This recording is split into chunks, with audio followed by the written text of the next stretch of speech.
To everything there is a season and a time for every purpose under the heavens. And springtime is the season of new life.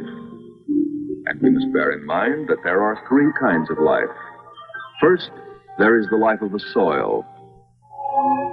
Last year's leaves, decaying vegetation, and all that we may think of dead is really very much alive as the earth is constantly replenished. Secondly, healthy Mother Earth gives birth to and supports all things that grow, but which are rooted to one spot.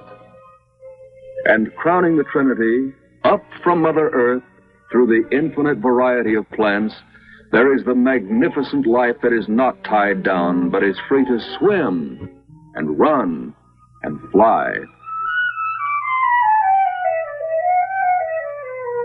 And in the proper season, new life bursts out of its cocoons, its wombs, its shells, to taste and feel and see the spring-washed world into which they have come. And the parents of all these young things have no doubts about where they belong in the grand symphony of nature's scheme of life. And they have no doubts about how to take care of their young, of the best that nature has provided. They cannot read or write, but they know what food is intended for them. Exercise is alternated with rest. Cradled in warmth and shelter, peace and quiet and loving care, the young follow the lead of their parents and are guided safely and surely on the road to health and happiness.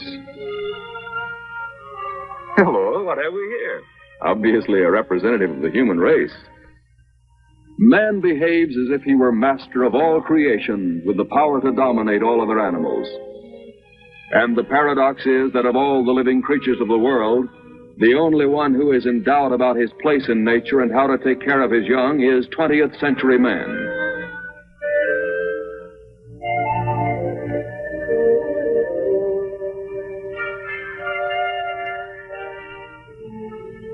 Mankind was given a Garden of Eden with his pathway through life garlanded with the ineffable blessing of peace and good health.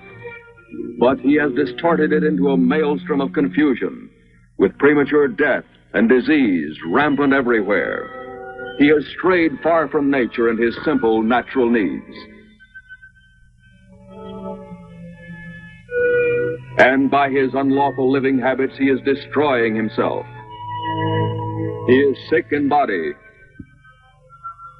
distorted in his mind, and tortured in his soul. His whole existence on earth is a nightmare of constant threats of disease and terrifying danger to his life, all the way from the cradle to the grave. And when death has struck its final bell, how futile are the words of the poet, turn backward, O time in thy flight. Make me a child again, just for tonight. For civilization hurtles on its heedless way, while many a lonely heart grieves for a soul too soon departed from this earth. And even more sorrowful than those who suffer and die too soon is the story of those countless unborn children who have never gladdened the hearts of childless parents. Have you ever thought what a sad place the world would be if there were no children in it? I had been at Sheldon and Rose's wedding when they were married 10 years ago. They were making the best of the fact that they could not have a child of their own. They had constantly tried every kind of treatment that was recommended, but it seemed to be hopeless. It was small comfort to them to know that 10% of all married couples in the United States are sterile. I used to give them magazine articles and books and ask questions like, did you know that with all living creatures, the maintenance of health and perpetuation of the species is an important law of nature, and that good health and procreation may go hand in hand? And Sheldon, who was more of the physical type, began to read and think. Here I am, only 35 years old, getting up with a taste in my mouth like the wrath of the gods. My hair is thinning out. My sight isn't what it used to be. I'm about 60 pounds overweight. I have a bad case of colitis. My psoriasis itches like the devil. No matter what toothpaste I use, I still get cavities. And I'm always tired. Like most Americans, Sheldon and Rose always started their day with a whopping breakfast. Like most Americans, they knew that coffee contains poison, which didn't stop them from drinking it. But they had not known, for example, that in his book, Nutrition and Physical Degeneration, Weston Price, after exhaustive research all over the world, proves that highly refined and concentrated white flour and white sugar products fed to primitive peoples not only ruined their teeth, but ruined their health, physically, mentally, and spiritually, in the space of a single generation. Like most other civilized people, they were always in a hurry, and the kind of foodless foods which they ate during the day and for their evening meal were the typical factory products which had been refined, canned, frozen, pickled, bottled, salted, fried, boiled, baked, or cooked to death. Their neighbors and their relatives' children liked to come to their home because they made such a fuss over them. They called them Aunt Rose and Uncle Shelley. But what they wanted to hear more than anything else in the world was their own child calling them Dad and Mommy.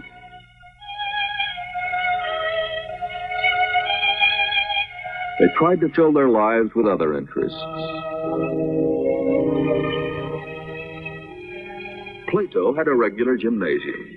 He ate only the kind of food that was recommended for parakeets. They guarded his health carefully, and despite the fact that he had to live under artificial conditions, just like his masters, he was in tip-top shape. The only trouble was that Sheldon bought so many toys for him that Rose said he would become a spoiled brat. But a home without children can be a lonesome place, and there was much love lavished on this cocky little fellow. In the case of their pets, they understood that strength and beauty come from within. But with themselves, they were always trying to use a magic pill or a mysterious concoction that would rub it in from the outside. Of course, they were always up late to watch TV, and as any television addict knows, the after-midnight shows are usually a series of endless commercials with old movies sandwiched in between.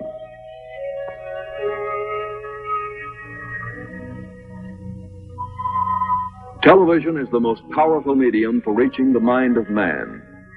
What a blessing it would be if more people could see the facts which we presented to Rose and Sheldon.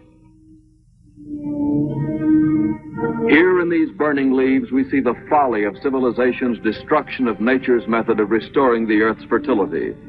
The result is a low grade of food and the ashes of disease and death. Having destroyed the natural immunity to disease, which comes from a well-nourished soil, man spreads deadly poisons on almost all his food. Nature strives constantly towards perfection, and here, too, she uses insects to abort inferior products. Man thinks that he has spoiled nature's effort to protect him. However, as he kills the insects, he endangers his own health, and indeed, his very life. Hjalmar Stefansson, the great protagonist of meat eating, states in his book, Not by Bread Alone, that man is not by nature a meat eater. In addition to breaking this natural law, he has perverted the taste of his children, and today he eats incredible things in abominable combinations. In their book, The Newer Knowledge of Nutrition, McCullum and Simmons state that modern civilization is carrying on an experiment of endeavoring to live on a diet such as has never been tried before in man's history. Man is his own guinea pig, and this experiment is taking place in the vast laboratory of life itself. Man overeats, overworks, gets insufficient rest, drives himself to the brink of exhaustion, then stimulates himself back to activity with 1,000 remedies. He drinks poisonous liquor and depends upon smoking tobacco as an escape from the miseries of his body, mind, and soul. But his narcotic bliss is disturbed because it has been suggested that cigarette smoking may be a cause of lung cancer. As if it were not common knowledge, as Jesse Mercer Gaham points out in his book, Smoke Over America, that tobacco in any form is injurious to the stomach, liver, pancreas, lungs, intestinal tract, and the eyes. That it has a deleterious effect on fertility, longevity, and beauty. However, filter tips are suggested as an answer to the cancer scare, and things soon return to normal insanity. Man's magnificent brain accepts this fantastic claim, and now his only worry is which filter tip to smoke. Very funny, perhaps, but it is no laughing matter.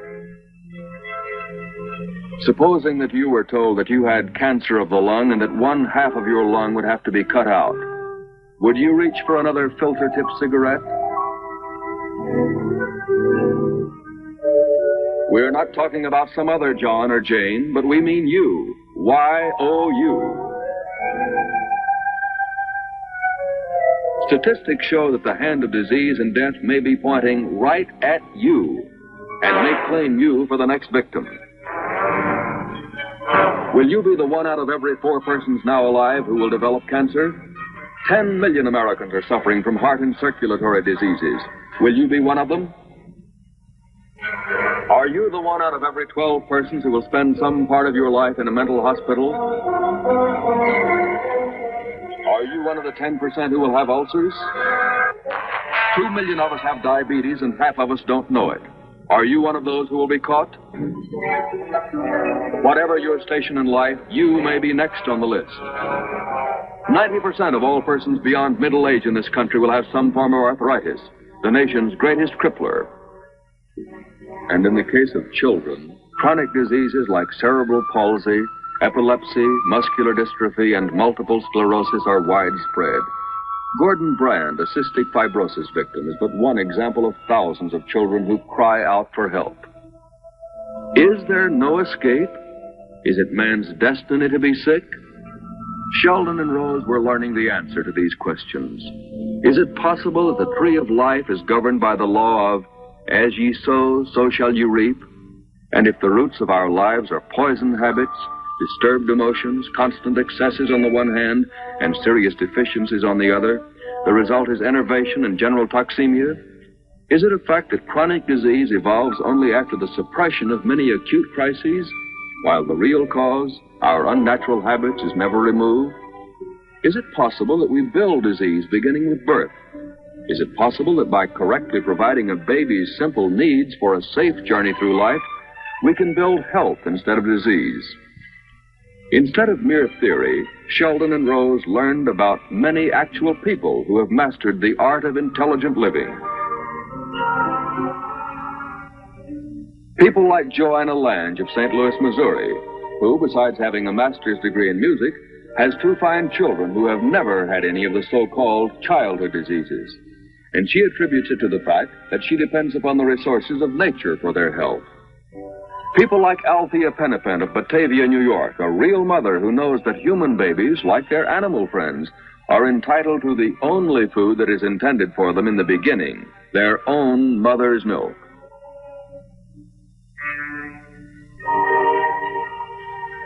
People like Ralph and Alice Schneider of Brighton Beach, New York, who have good reason to be happy. You may recognize their lucky daughter, Diana. And Diana and her older sister, Ronnie, are lucky because they are being raised normally. And by normally, we mean having a breakfast of fresh fruit, And by normally, we mean getting the best of air, sunshine, exercise, and rest that it is possible to provide. And by normally, we mean absolute freedom from chronic disease or fear of disease. Whole fresh fruit and vegetables, mostly uncooked, constitute the staples of their diet. They drink milk as animals do, only during the nursing period of life, and it is raw and unpasteurized. They eat no meat, nor salt, nor spices. Healthy appetite needs no seasoning.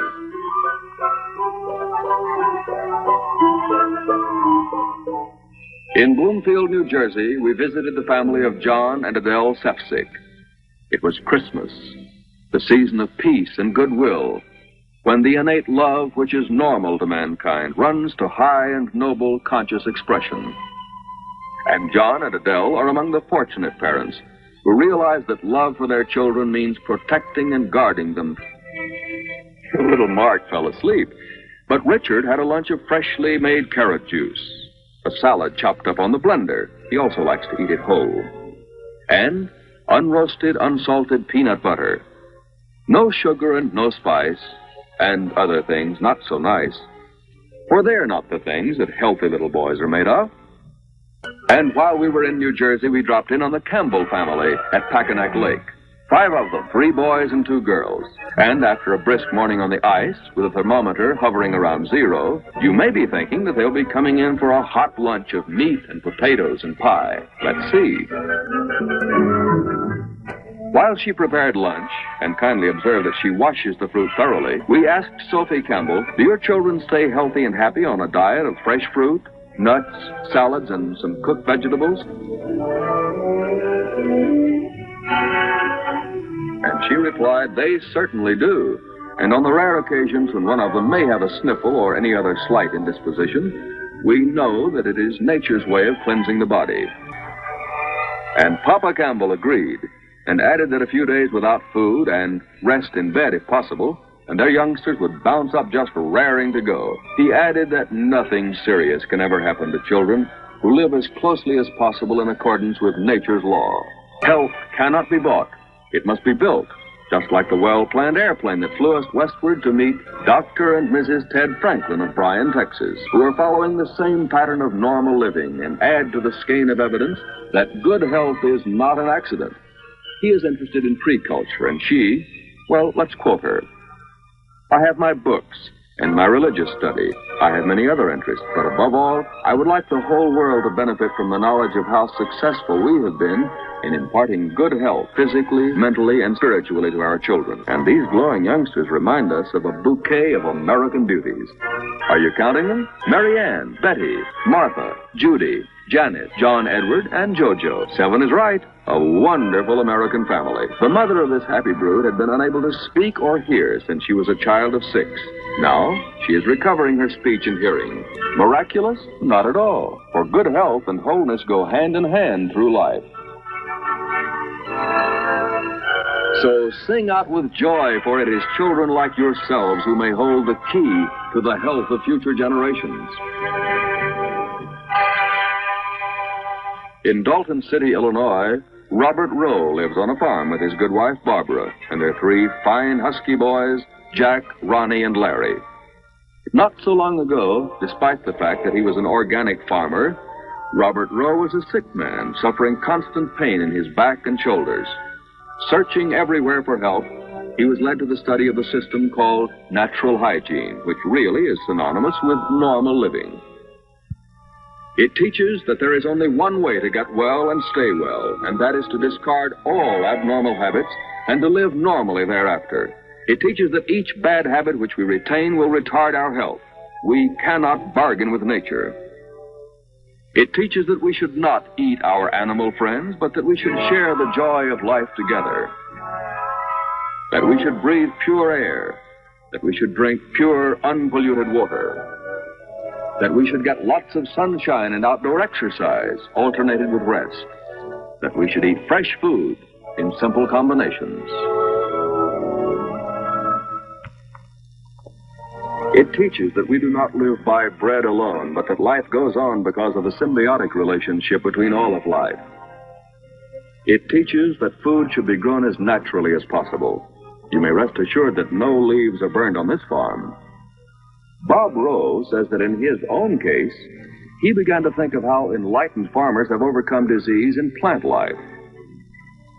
In planting a tree, for example, the great teachers of organic culture came to the realization that nature has built up her forest floor through countless generations, and if we want to raise fruit and vegetables that will resist insects and disease, we must take great pains to try to imitate nature.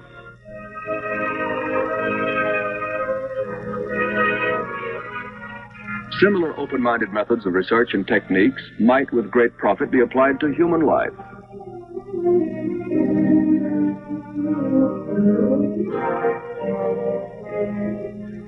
On the day we visited here, luncheon was served to a group of friends fresh from unsprayed orchards. And there was no problem of serving them because they all knew that fresh fruit is a wonderful meal and not, as much of the world thinks, merely a dessert or an in-between snack. And afterwards, while the children played, we listened to a talk by Joy Giacaruso. She is in her early 30s, has 3 children, and her day begins by bouncing out of bed full of the joy of life. She says, "When I was a child, I went the rounds of skin specialists, but to no avail. I know now that it was the body's effort to cleanse my system." We all have a choice in life, and I try to choose the best for my family. How true are the words of the Bible, "Every herb bearing seed, and every tree which is the fruit of a tree yielding seed, to you it shall be for meat."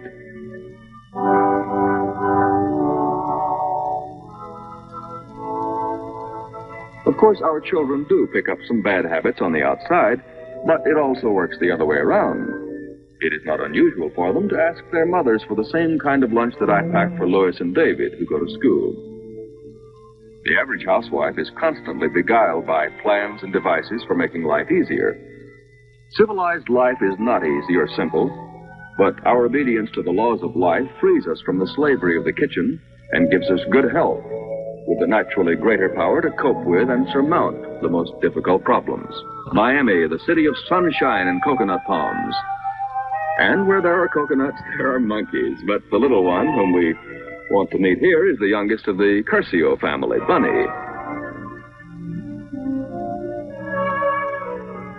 Her father, Christopher John Curcio, was away on a lecture tour when we visited there, but his wife, Jay, told of how this family's experiment in normal living began originally in the city of Rochester, New York, with Buddy, who is now 21. And then came Queenie, who at 17 has the average teenager's problems with her homework. And Bruce, who might be getting a bit hungry and who knows where good food comes from. Breakfast for this family is a couple of tall glasses of freshly squeezed orange juice. Here's to your health. As with other families whom we have seen, regardless of whether they live in the city or in the country, in a cold or in a warm climate, the foods that they select are the best from nature's garden.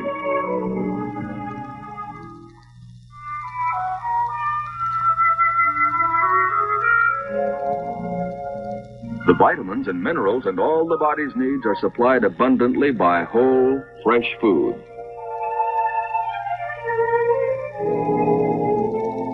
And we see how fallacious is the idea that man must eat gross, artificial, and heavily concentrated foods to build strength. And now you know why we call Bunny a little monkey.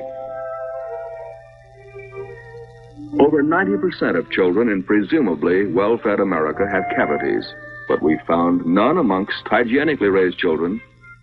Bunny had a broken tooth, but you may be sure that she will wind up with a fine set of teeth and good health.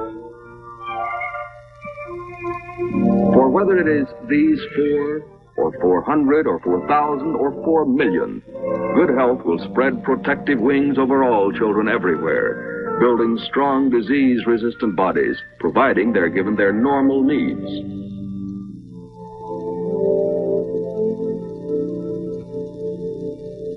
As we travel on to the summertime and autumn of our lives, is it still possible to enjoy the best of health?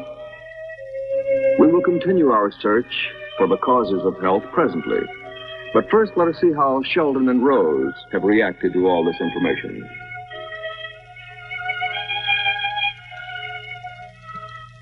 They were at our home on Thanksgiving Day, and while Sheldon asked many questions and I was trying to give him the answers, my wife, Sylvia, was busy in the kitchen giving some practical information to Rose on how to serve a company dinner without meat or the conventional fixings. Salad greens are washed thoroughly and wrapped in towels and stored in the refrigerator. The leafy greens should always be torn, not cut.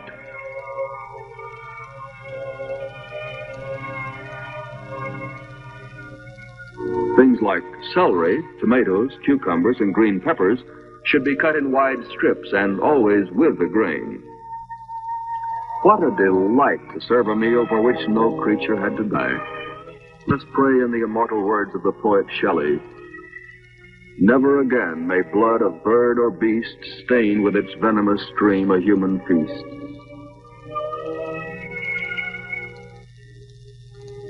Sheldon and Rose were learning that it was lots of fun doing what comes naturally. Instead of turkey, we had baked acorn squash, eggplant, and lightly steamed broccoli, beets, and peas. Everything was fresh, of course, and we wish you were there to share this meal of Thanksgiving with us.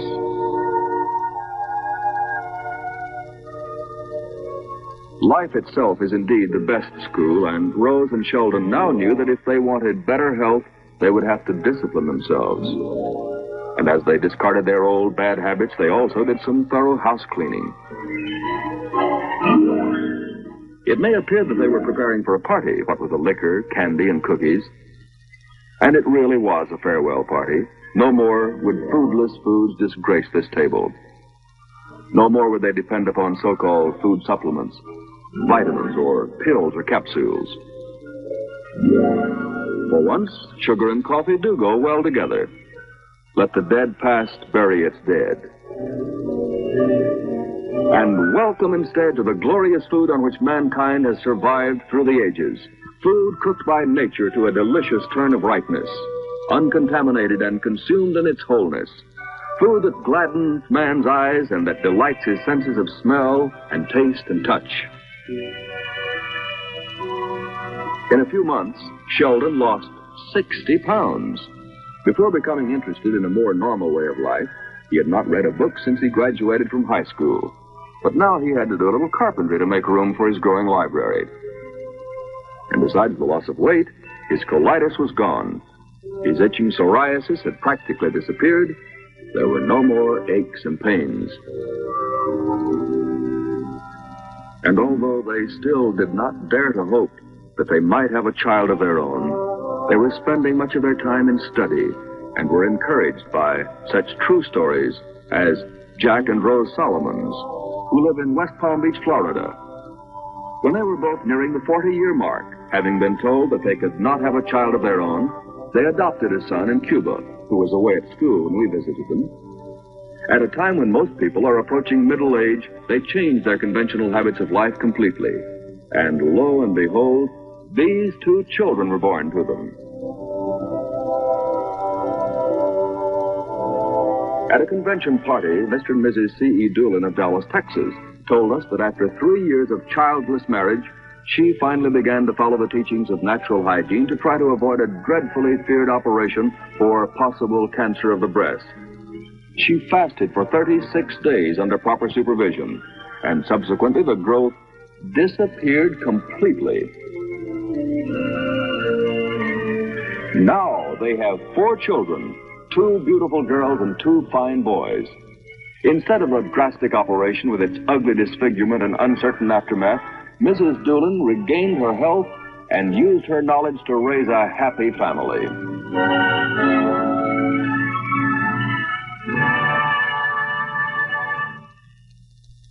Bertie Rausch of Brighton Beach, New York, is proud of the fact that at 55, she is youthful and enjoys radiant health. She has 2 children, Marion and Martin. Long ago, after 12 years of marriage, she was in poor health and was told that she could never bear a child. In 1938, she fasted for 38 days, improved her habits of living, and not only fully recovered her health, but to her great joy gave birth to a son. In addition to these stories of the conquest of sterility, we found many other examples of recovery and continued good health. In Detroit, Michigan, R.J. Cheatham had this tale to tell. On July 30th, 1948, I was released from a hospital following an operation for a condition diagnosed as malignant melanoma. 5 years was my maximum life expectancy.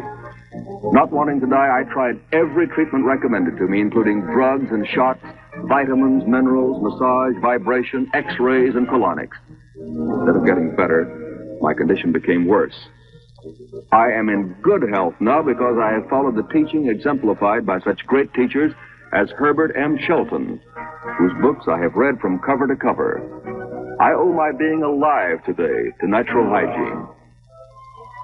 Oliver Husett of New York City is an engineer who knows that man succeeds in his marvelous structures because he copies natural law. His wife, Martha, was a victim of tuberculosis, had one lung collapse, and was advised to discontinue her studies and be reconciled to her invalidism. As a result of following this better way of life, however, Martha graduated from Columbia University, #1 in her class. Bonnie McKissock of Newark, New Jersey, a registered nurse with a record of over 30 years in the profession, fell a victim to arthritis and was so badly crippled that she had to be carried on a stretcher. Her case was pronounced incurable. As a last resort, she started a natural hygienic routine 2 years ago, beginning with a fast of 40 days. After only 10 days of fasting, there was a dramatic change. She arose from her bed and walked by herself, and has continued her upward climb to vibrant and vigorous health. The ancients knew the value of fasting for purification. All animals fast when they're sick. Fasting is complete physiological rest, with abstention from all foods but water. Lou Kress of Lodi, New Jersey, had to stop working because of a complete physical breakdown. On the 19th day of a fast, he drinks that water as if he thought it was a beer commercial. Maybe water is the best thirst quencher after all. Try it sometime. Lou Kress recovered his health, and if he wants to go back into business, there is nothing to stop him now. Say hello to Jim Pape. What was his trouble? While skin diving, he lost the hearing of his left ear completely, and he had been stone deaf on one side for many months. What would you do about it? Jim has decided to fast until he can hear the ticking of his watch. He has eaten nothing for 5 days. Let's see what happens on the 8th day of his fast. Here is a striking example of the body's constant effort to strive towards perfection. Jim fully recovered his hearing, and incidentally, he is a striking example of the kind of health, physique, and strength one can build up and maintain on a normal living plan. And many other fine examples can be cited. People like Joe Reed, a television engineer of Brooklyn, New York, who at the age of 46 still enjoys a run of 6 miles or so daily. Or Muriel Wolfson, a young mother of Chicago, Illinois. Muriel obviously does not depend on cosmetics for that glow of health.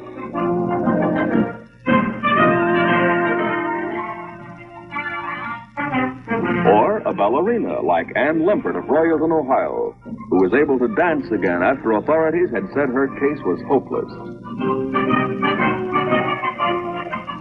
Or a student of the healing arts like James McKeechan of Escondido, California, and hotel manager Muriel Sherrard of Coral Gables, Florida, and William Esser, writer and teacher of Lake Worth, Florida, who all pointed out that we should depend upon nature first instead of using her as a last resort. Joseph Brenner of Newark, New Jersey, head of a large office furniture company, whom we found sitting at his famous $7,000 desk, says that he now knows the thrill of awakening each day with the feeling that life itself is the greatest adventure.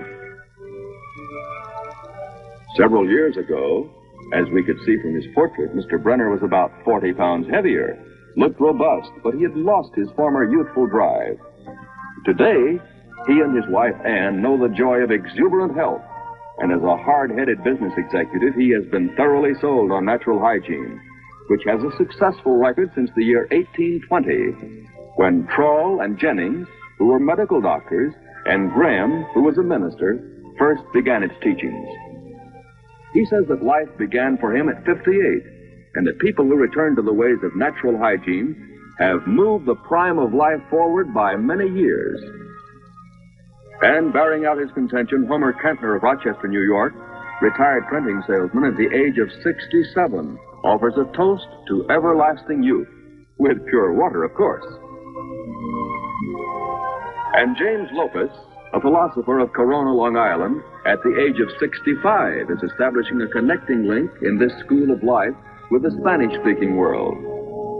And Irving Barnett, active in the rug business in Los Angeles, California, who travels with a box lunch that the airlines might well copy.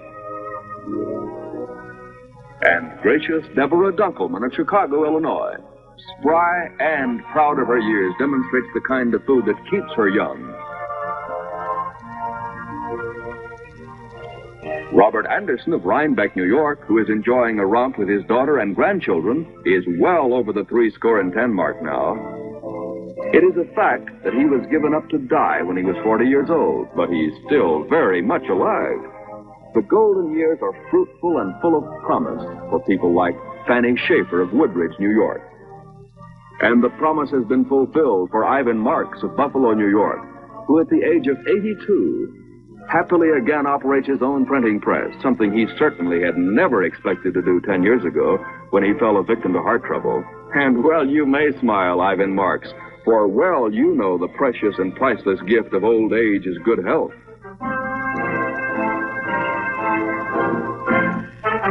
In the year 1915, Ted Port, a naturalist of New York City, had one of his kidneys removed, and he was sent to a home for incurables, with a certain knowledge that he would be dead within a few years. Today, 40 years later, he is not only in excellent health, but he has built himself a powerful, strong, and vigorous body.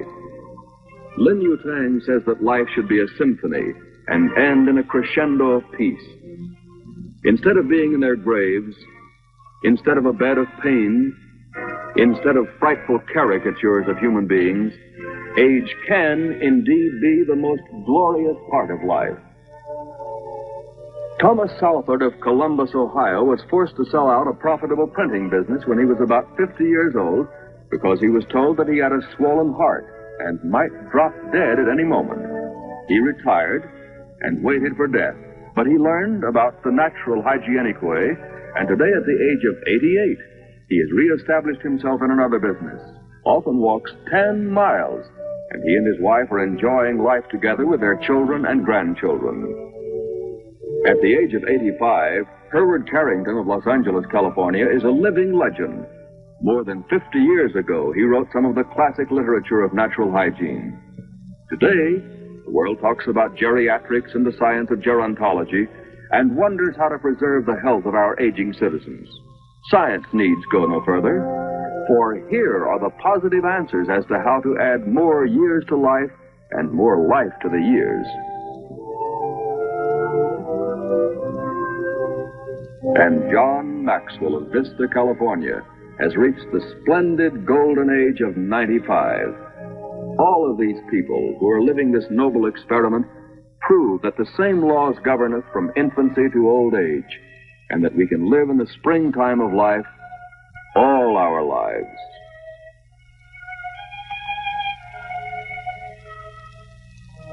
And as springtime bursts forth again in all its miraculous glory, the soil that had formerly been barren was now stirring with new life. And the home that was formerly such a lonesome place was preparing for a new visitor. And not only was new life stirring here, but a richer, more wholesome, and deeper understanding had come to this household. And out of the fullness of his heart, Sheldon wrote a letter. I wish that I could get the lump out of my throat so that I might find the words to tell you how much we appreciate what you've done for us. To be a father means more to me than anything else in the world. I only hope that all of the unhappy people who can't have children could learn what they can do to help themselves. And Rose and Sheldon now understood that the attainment of good health is not an end in itself, but a means to an end, the best means for enabling us to reach our goals in life. And they also realize that all of life is interdependent, not independent, and if man is to survive, he must join hands harmoniously with all of life with which he is related, and instead of fighting nature, he must embrace her beauty and wisdom. And so civilization and Mother Nature will go forward hand in hand.